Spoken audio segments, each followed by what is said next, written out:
Hi, I'm Maggie from maggiescrochet.com, and in this video I'm going to show you the basic shell stitch that has color changes on every single row.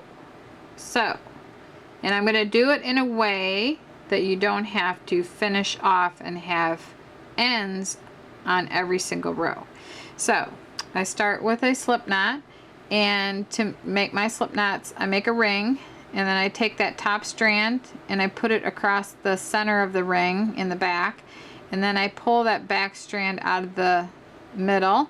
And if you notice, there's a knot side and a slip side. I'm going to tighten the knot side and put it on my hook, and then I'm going to pull on the slip side.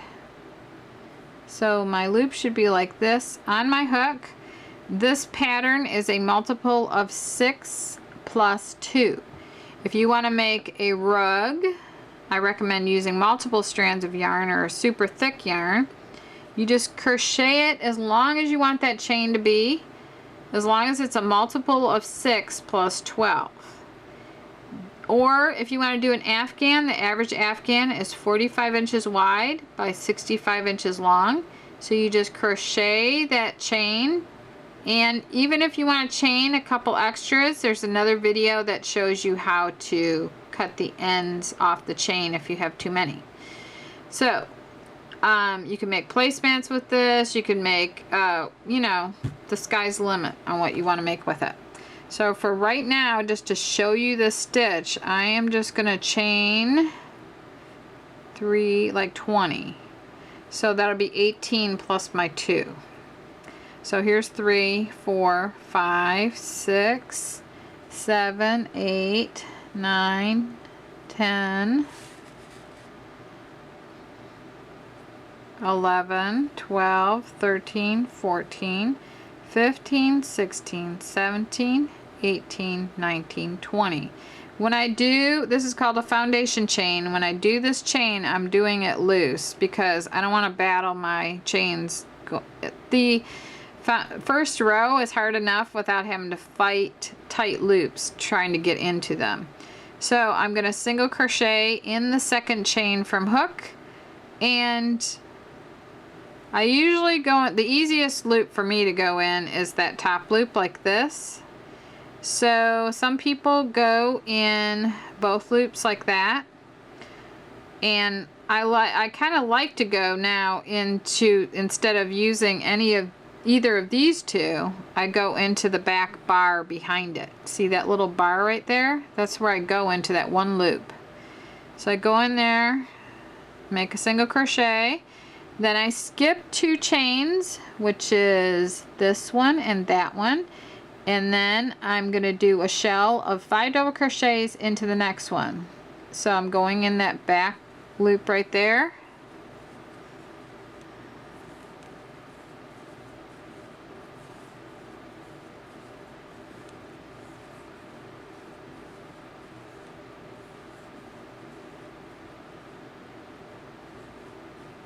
Okay, then you might want to pull this out a little bit.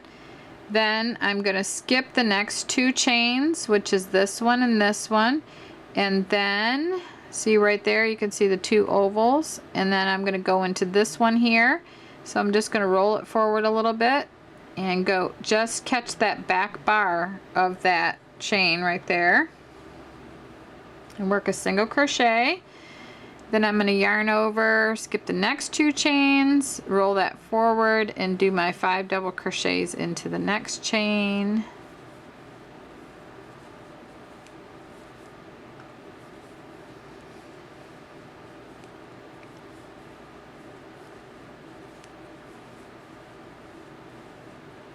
Okay, I'm going to pull that out a little bit. Just skip these 2 chains, roll it forward, go into the next one with a single, and then skip the next 2, do the shell on the next one, trying not to split my yarn.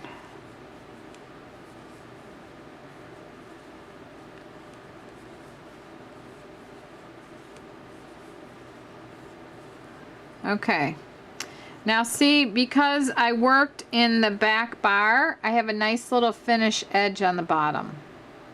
And this really helps if you need to sew two pieces together, and if you've done your foundation chain like this, so you can match these two loops together with the other piece. So at the very end, I did my counts right, and you should have 3 left at the end of your row. And I skip the last 2 and work a single crochet in the last chain like that, and that completes row 1. Now, before I finish that single crochet though, I'm going to go back here and I make the single crochet until there's 2 loops left on my hook. If I wasn't changing colors every row, I wouldn't even bother with that. I'd just continue on.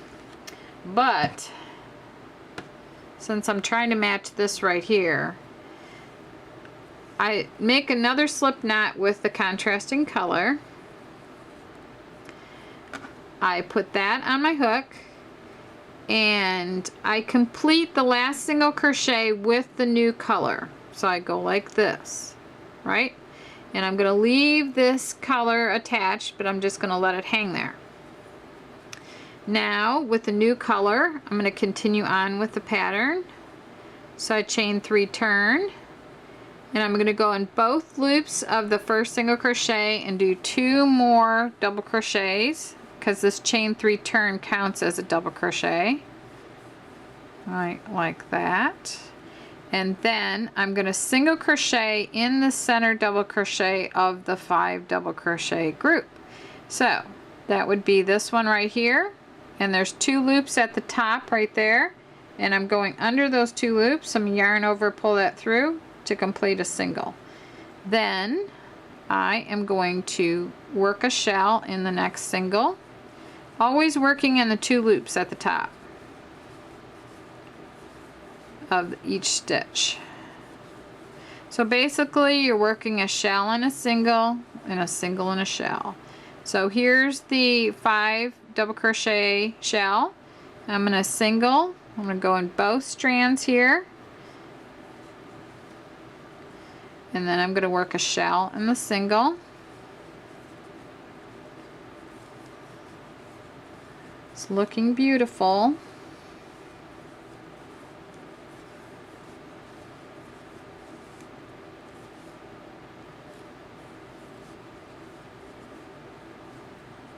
Okay, there's my 5 double crochet shell. So on this row, instead of 3 full shells, I'm going to have 2 full shells, and then I'm going to have 2 half shell, a half shell on each side. So I'm going to single in that shell, and I'm going to work 3 double crochets right here for a half shell.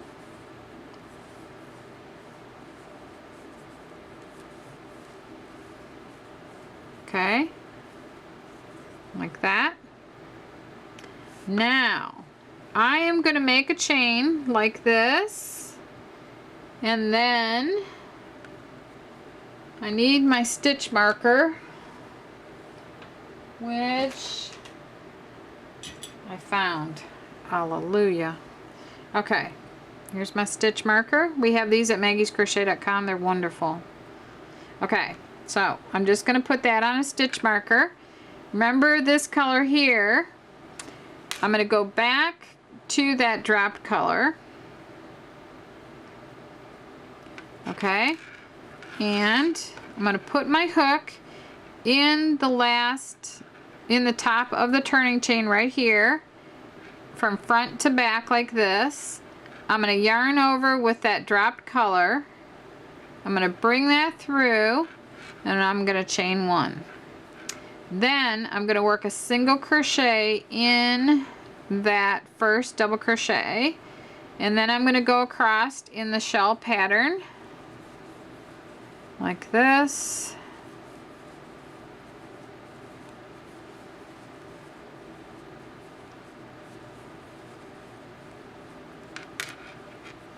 Okay, I got a little knot happening here.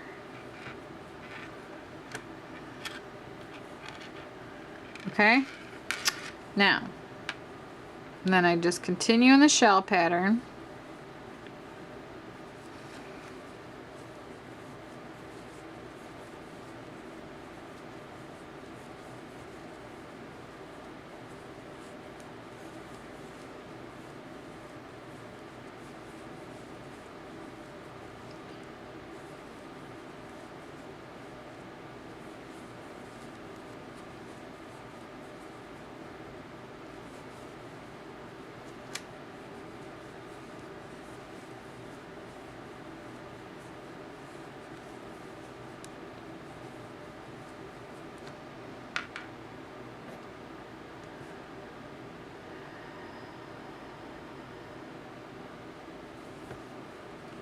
Okay, there's 4, there's 5. Okay, now at the end, I'm finishing up with a single crochet at the end of this row. And remember, I've got my white that was dropped over here on a stitch marker.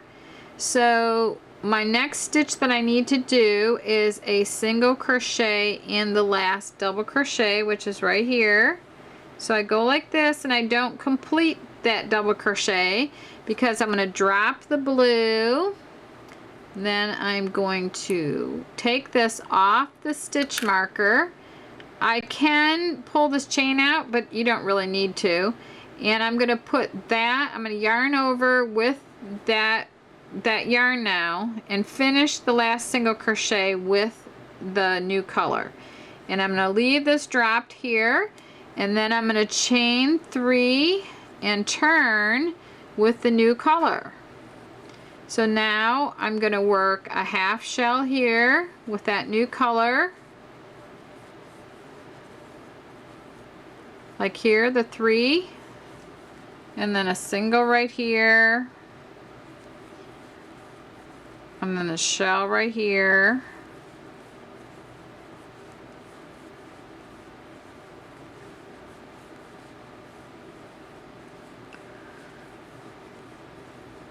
okay. So when I get, I'll go ahead and finish this row.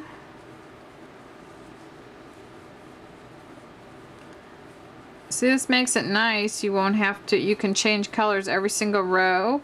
This would be a great pattern to, let's say your main color is white, and like every row here you could actually just add a, you know, you could add a new color for every row. Okay, single.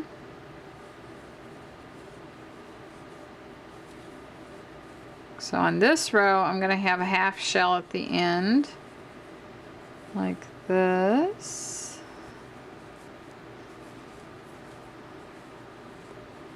Okay, now I'm going to chain 1, put that on my stitch marker. I don't want it to fall off. Now, I'm going to show you this one more time. My strand is right here, my drop strand. I need to, I'll go from, I'm on the right side, and I'm going to go in the top of the chain 3 in the 2 loops like this. I'm going to yarn over with the new color like this, pull it through the right side, chain 1, and single crochet in the first stitch, and then I just continue down with the blue now.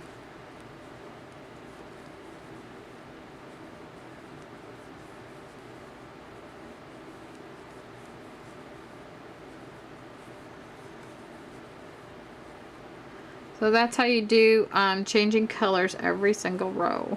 But it's really a pretty pattern. Like you can see it in here. It looks so pretty. It's like stacked pinks and stacked whites. So even the blue looks beautiful too. But that's how you can do it without having to finish off. Now if you're doing a really wide afghan and you don't mind sewing in all the ends, you could just finish off like right here where I put the marker on. You could have just finished that off, and you know, I recommend going back and forth from right side to wrong side, because if you work your afghan every row from the same side, it tends to kind of like slant. And trust me, I know, because I used to design a lot of Afghans, and a couple of them I designed so that they were all worked from the right side, and they all wanted to go off in one direction. So anyway, it's nice to have an alternating row, and it keeps it more even. So anyway, I hope you enjoyed this video. I'm gonna do another video on just the basic shell with nothing, and then I will do a video on a shell where you change colors every 2 rows. And then I have another shell pattern that is a puff shell stitch, which I absolutely love. And so there's all kinds of stitches coming out, and techniques. If you have any questions, put them in the comments or on Facebook. And everyone here at the office has little papers, and they fill out the person's name and what they need a video on, and I try to get to videos for everybody. So I hope that you shop with us at maggiescrochet.com, and I hope this helps you to master the art of crochet. Thank you very much for watching.